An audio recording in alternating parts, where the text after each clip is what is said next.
Well, I know I said we were done, but we decided to make a detour on the way back since it was still, daylight outside. We stopped by the Major Michael Adams X-15 monument, and we're just gonna kind of walk around and take it in.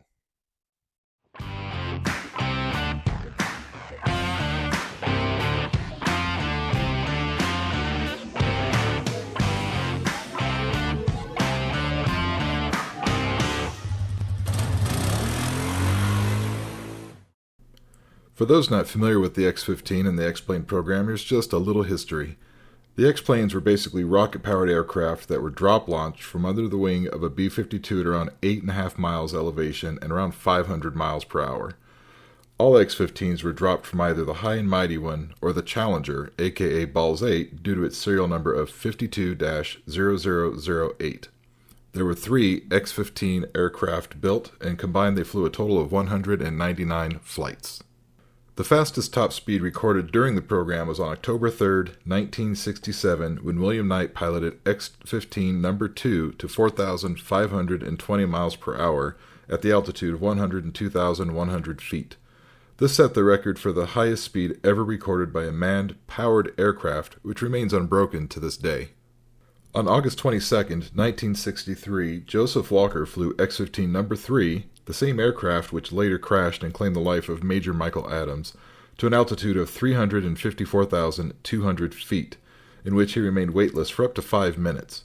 This flight held this altitude record until the 1981 flight of the Space Shuttle Columbia. Major Michael Adams launched Flight 36597, also known as Flight 191, from the right wing of his B-52B, the Challenger, also known as Balls 8, at 10:30 and 7 seconds Pacific Standard Time on November 15, 1967.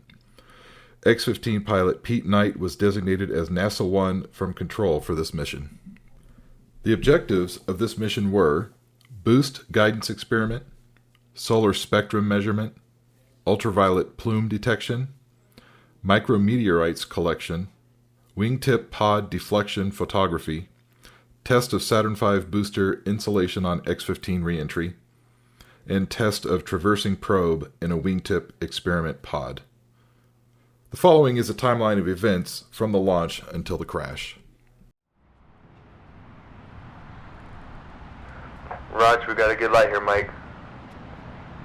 Have you coming over the top? You're looking real good. Right on the heading, Mike.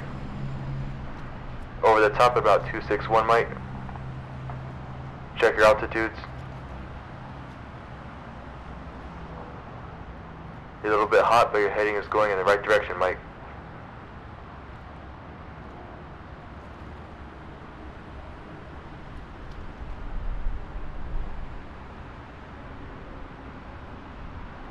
Okay, let's check your dampers, Mike. They're still on.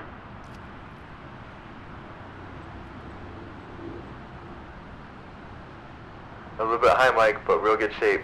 And we got you coming downhill now. Are your dampers still on?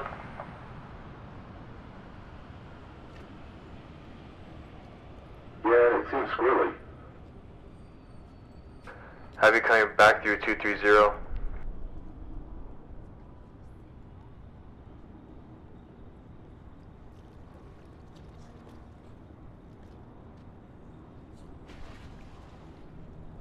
Let's not keep it as high as normal with this damper problem. Have you at 210?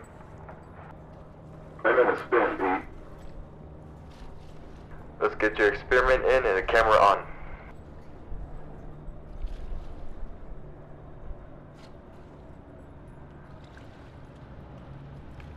I'm in a spin. Say again. I'm in a spin. Say again. Okay, Mike, you're coming through about 135 now. Let's get it straightened out.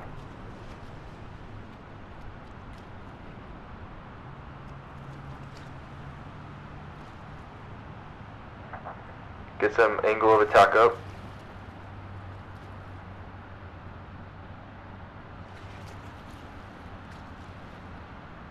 Coming up to 80,000, Mike.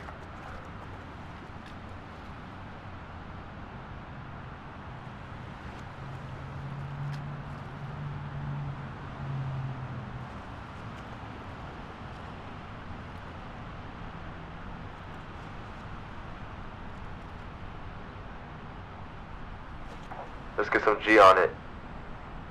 Keep pulling it up. Do you read, Mike? Let's keep pulling it up, Mike.